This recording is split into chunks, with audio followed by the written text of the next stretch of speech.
everyone. My name is Ben Welch, and I am working with HHB Media. And today I am joined by Shea William Vanderpoort, producer, director, and writer. Today we're going to be talking about some of the episodes that you helped work with Harlem, and also just kind of gauge your opinions on the show and the influences that it meant for you. Very cool. So, starting off, would you just want to talk about yourself a little bit and how you got started into the entertainment industry? Yeah, the short version, I always wanted to be a comic book artist, then a musician.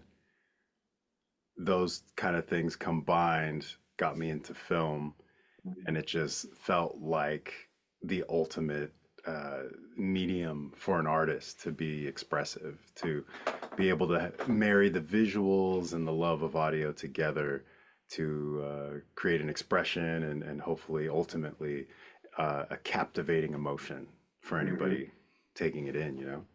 Yeah, awesome. Yeah. Talking about the season with Harlem. So, just starting off, the name of the show, Harlem, it sticks out. There's a lot that goes behind that name.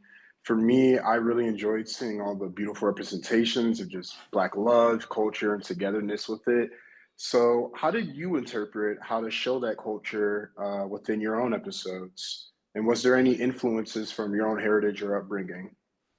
Oh my God, for sure. For sure.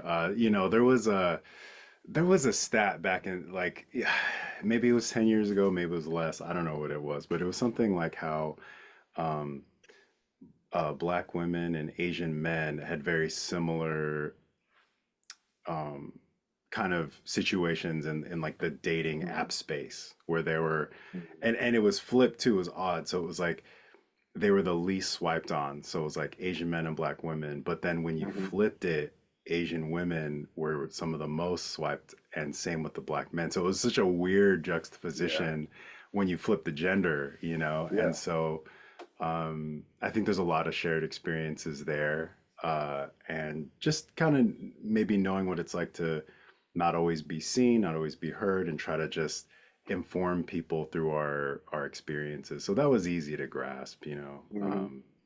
Those were kind of culturally, I think, a way to see that because I don't see, you know, I think growing up there were like two Filipino actors.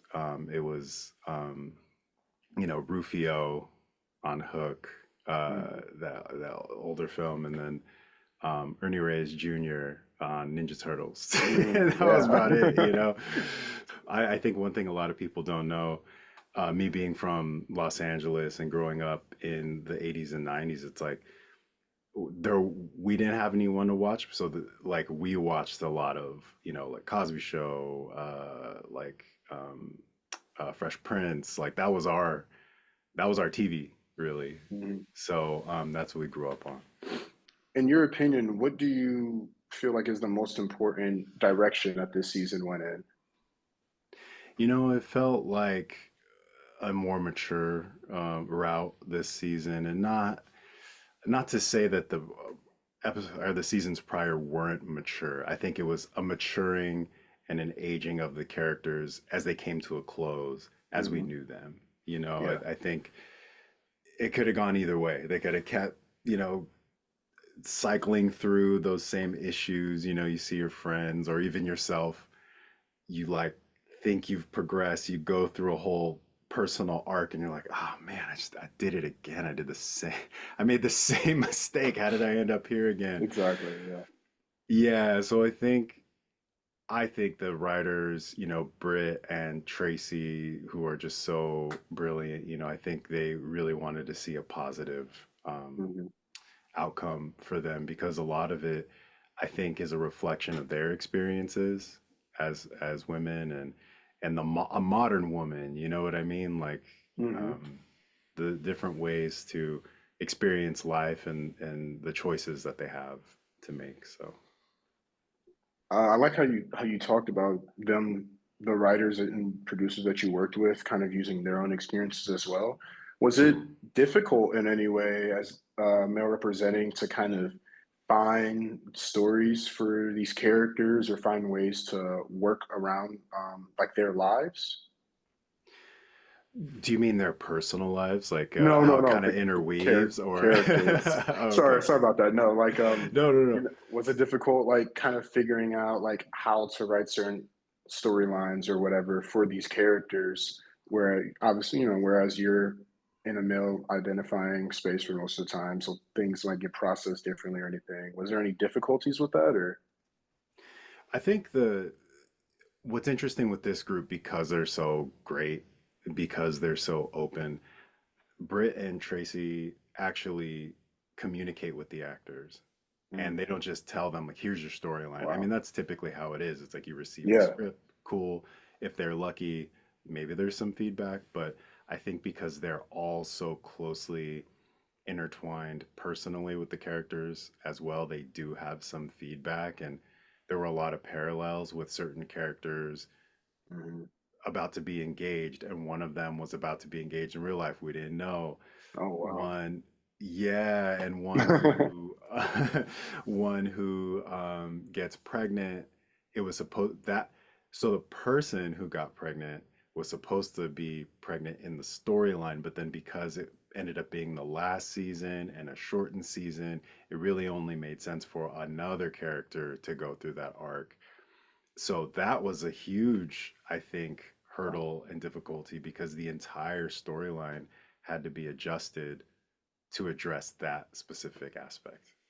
Oh wow, that's Yeah. very interesting. That's very interesting. I Yeah. love that. I love that. Like you guys were able to like work with that because I'm sure it wasn't all easy, but I'm very love to see that even though you guys had to deal with that, the show still ended up really really amazing. Oh, One cool. thing Thank that you. I really enjoyed with this season, we kind of touched on it, but just how each character story changes compared to the other two seasons to this one, I felt like it was a more personal connection through the stories rather than looking at them as a whole. I mean, you're dealing with like Angie getting back and finding her passion and everything. We talk about Camille getting pregnant and having to deal with that with Ian and everything. It I think it definitely came all together at the end because also, some shows they keep going and keep going. And like you said, they would have just keep repeating these cycles, Yeah. So it's amazing to see that the show was able to put Black women on a pedestal, to kind of be like, things are hard sometimes, but they can make it through. One particular aspect from that I enjoyed the most was the second to last episode, where everything leading up to that point for each person had been pretty perfect. And then that last episode is when Ty has her issues with her girlfriend, and Ian is being wishy washy with Camille and everything. Yeah, So yeah. dealing with a season that is meant to kind of, project and push their futures forward. And then right before the finale, having a shaky and confusing point. What do you think was the goal with putting that up there right before the finale when they all generally have their happy endings? Yeah, I think it just all leads to that pinnacle moment, the peak of whatever seemed to be the like most challenging point of something we've Hmm. gone through. You always remember that really challenging point and what the hurdle you had to get over. Hmm. And it's sort of like that phrase, the straw that broke the camel's back kind of thing. There's always, sometimes it's not that big thing that happens in a situation. It's like this other extra little, yeah, man. There's this Hmm. little extra thing. You're like, oh, like if it wasn't just that little thing, Right. and Everything I is perfect.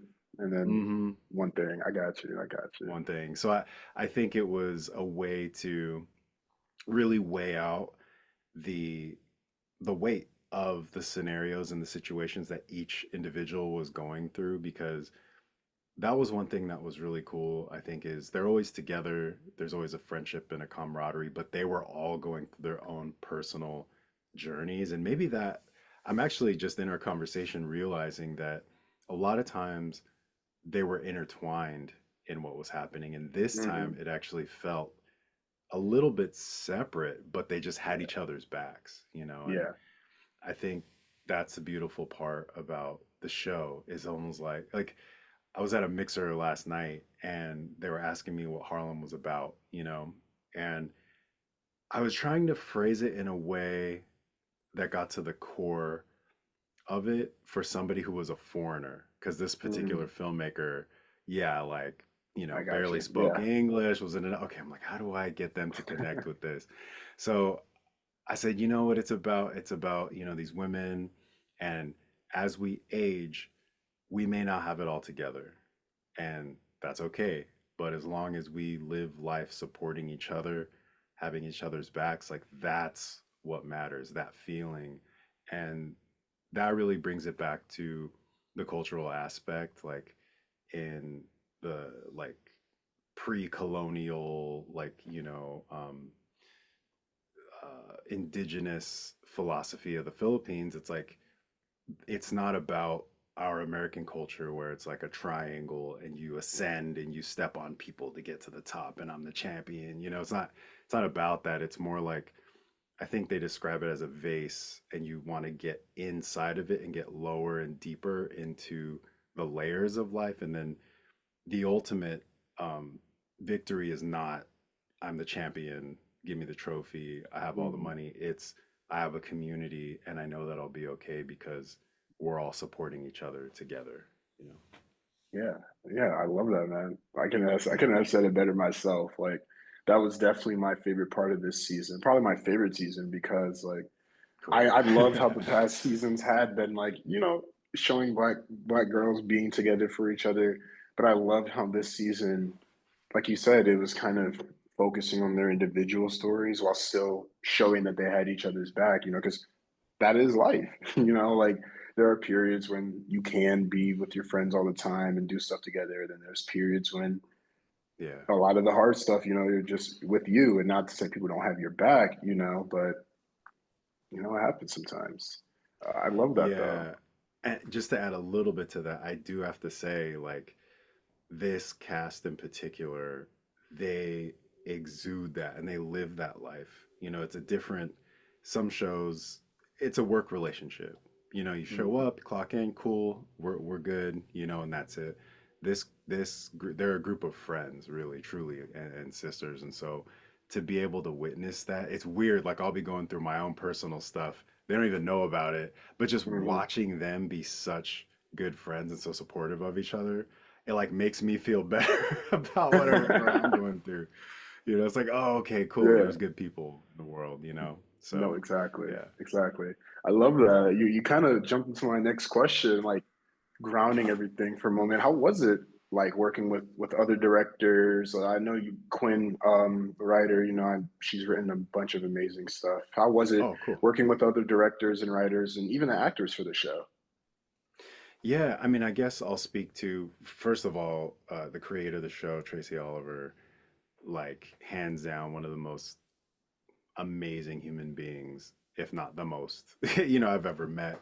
Just not only crazy talented, but kind and humble and super generous. Mm, She helped launch my career and a number of people on the show, and a number of people that have touched the show or one of her prior shows. So oh I wow. can't say enough good about her. Um, and she always uplifts people around her, and it starts with her really because Mhm, the whole culture of Harlem is so like harmonious and holistic and good because one, because of her, and then right after that I think it starts with, number one on the call sheet is a big deal, and mhm. that's Meagan Good. And she, again, like I can't say enough good stuff about her because crazy professional, crazy talented, Of super course. humble, generous, all the best stuff, like all the best things you could ever say about somebody. And so it's just because they're like that, it's like, are you going to show up and not be that as well? Not to say the other writers and actors ever would. It's just it's like when you set that as the bar, Hmm. it kind of elevates the entire set and the mood and all that stuff. So amazing writing with them, just all really professional and smart filmmakers. adaptable too, because that's the thing is, even though it's a big, it's Amazon, it's Universal, it's all these things. Hmm. Um, One thing a lot of filmmakers don't understand, myself included, before I started doing TV, it's like you see a choice and you're like, oh, I would have done it like this. Like I would have done it way more creative. I would have got the dolly, went like this, did that. And yeah, that's cool, but you have like a deadline, and you're spending a lot of money every day and you have a lot of stuff to shoot. So you're doing your best and you're being as creative as you can. And I always feel that support from the writers and also the other directors. Not that you necessarily work together, but you kind of do. Like Yeah. for instance, Tasha Smith, we had an episode in between each other, which made it really weird because I did four, she did five, and then I did six. So there was a scene that goes right into the next episode.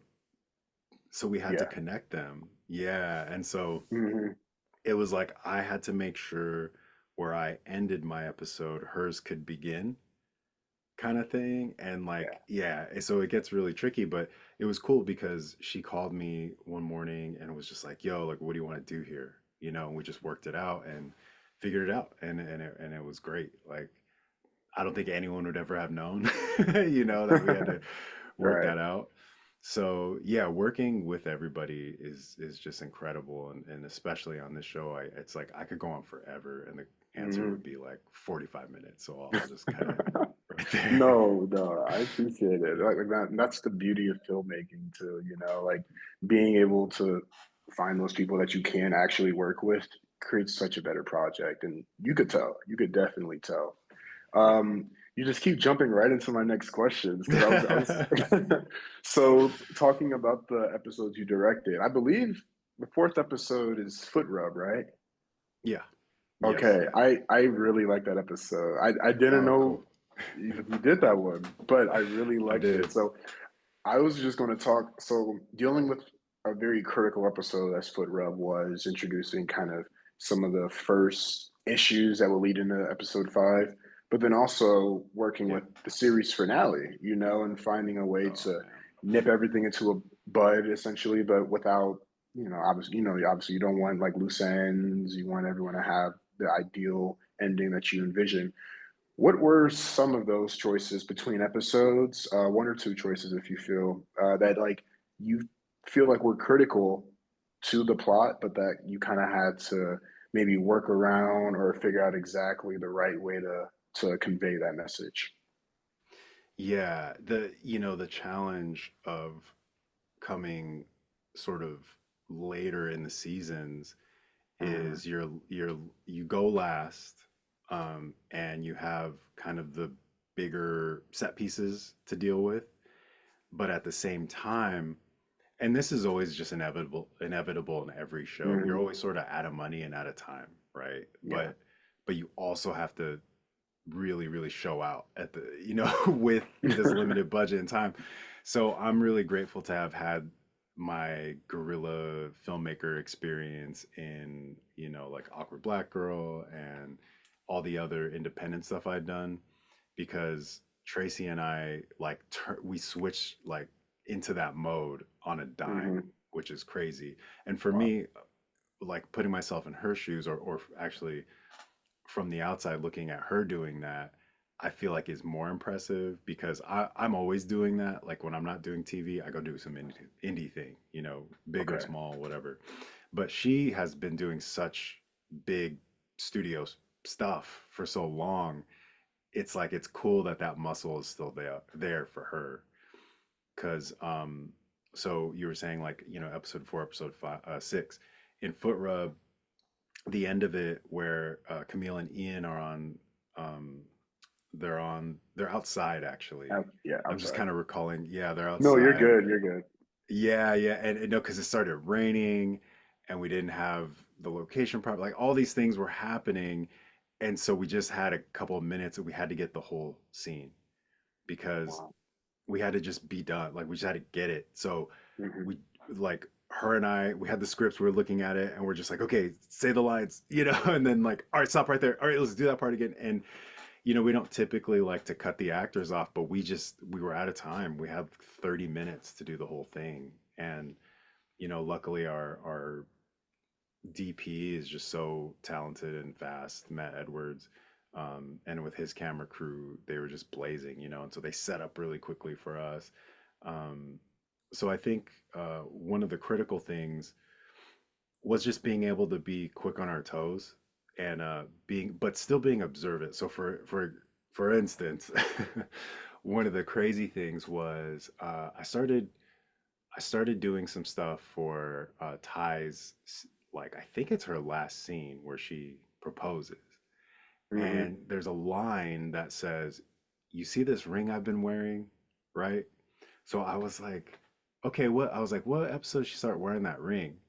And everybody was like, "Oh yeah, this is why we hired you," because it was like, I "Oh shit, we forgot." Like, because didn't even think about that. yeah, one thing that happened was the season was much longer, and then it got shrunk, and then it got shrunk again, and then they're like, it also might be the last season. So, there were entire storylines that I think they had to throw out, rework, Wow. and there's always going to be little bits of those scripts in Mhm. places, and inevitably something's going to go like overlooked. And I think that was one of the things. So, yeah, I mean, like, had I not recognized it in the line of dialogue, like it was just a line of dialogue, it could have easily, gone over people's heads. So luckily, again, working with the other director, Tasha was like, "Oh yeah, I'll throw it in my first episode." So now Ty is wearing it throughout the season versus she suddenly has this ring Mhm. conveniently. You see this thing I've been wearing, for like this one scene. Um, so that I would say that was something. And other than that, it was just a lot of creative choices, and reworking certain things. They were supposed to go to Coney Island in Foot Rub. Oh wow. Yeah, and that's where Tracy and I really had to be quick on our toes and think, okay, what do we do? Oh, you know what? This was the main thing, was that we went all the way back to our ABG days and just um we didn't have enough time because we couldn't keep going to different locations. Like we couldn't keep doing company moves, company move, company move. So we we got this one location that worked for like seven of the spots. It was a hotel lobby, it was the cake shop, it was the bar, it was a concierge thing. Like we used, we went upstairs and instead of Coney Island, did a photo shoot.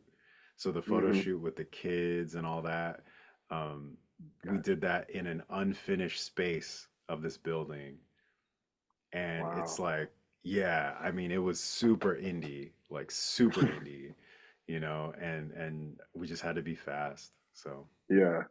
All right, well, good thing you have the indie roots, though. yeah, for sure. So, kind of just wrapping up, Mhm. um, over this project, what would you say is something that you feel like you gained or you learned from this experience? And are there any future projects or shows that we can look forward to hearing you working on? Yeah, I mean, what did I learn? Oh my gosh. I learned that it it really takes a community of people to make something special like this, Mhm. and that the art imitating life and vice versa can be something that's really special and can touch you deep down and affect your personal life. It was a big reminder of why I dedicated my life to art and this art form, because it's easy to get caught up in, well, I'm not successful enough, or not enough people know who I am, or I didn't get into this festival, or whatever it is. But really, it's like we're in it for the long haul. We're in it for the long, Mhm. the marathon of it, not the sprint, you know. Because I've seen those people. It's like, oh, I'm here, I made it, and then it's like Yeah. you could unmake it real fast, if you don't have the right attitude, and you don't have like emotional intelligence, So it's like, Mhm. I'm gonna be around, like I'm gonna see you at some point. These other people who are talented are gonna see you at some point. So Yeah. I gained a lot of perspective and learned a lot that like our lives as creators, it's holistic. It's not, and it's not just the destination. We're all gonna end up in the same place, you know. Right. Yeah. So it's the journey for sure. In terms of like upcoming things, I did get to direct "Feel My Love," which is a music video by Shinuka Shande on Mm. Harlem. That was really cool. Unfortunately, like we did both things, Harlem and that music video, but the release was like at the same time as the fires in Los Angeles, and it was tough, man. We all know multiple people who lost everything, and you want to just be like, check out my show came out, like yeah, look at my music Yeah, video. yeah. Like Oh read the room. man, yeah. And so it was just such a sad, time. Yeah. So it was hard to really celebrate. We tried, but yeah. So I had that, and right now it's a lot of seeing what's next. I got some new representation I'm excited about, developing some projects, and there are some things that are potential. So we'll see. It feels like we're just getting back into TV and new productions Yeah. and things. So we'll see what's next. Awesome. Awesome. Well, Shay, that concludes our interview today. Very Um, cool. had a great time talking with you, man. Great. I love seeing the work that you did for Harlem. I'll just say keep going, man. Keep going. Thank you. Thank you again for taking this time to talk to me and HHB Media. And I hope you have a great rest of your day, man. You too. Appreciate you guys. All right. Thank Thank you. you.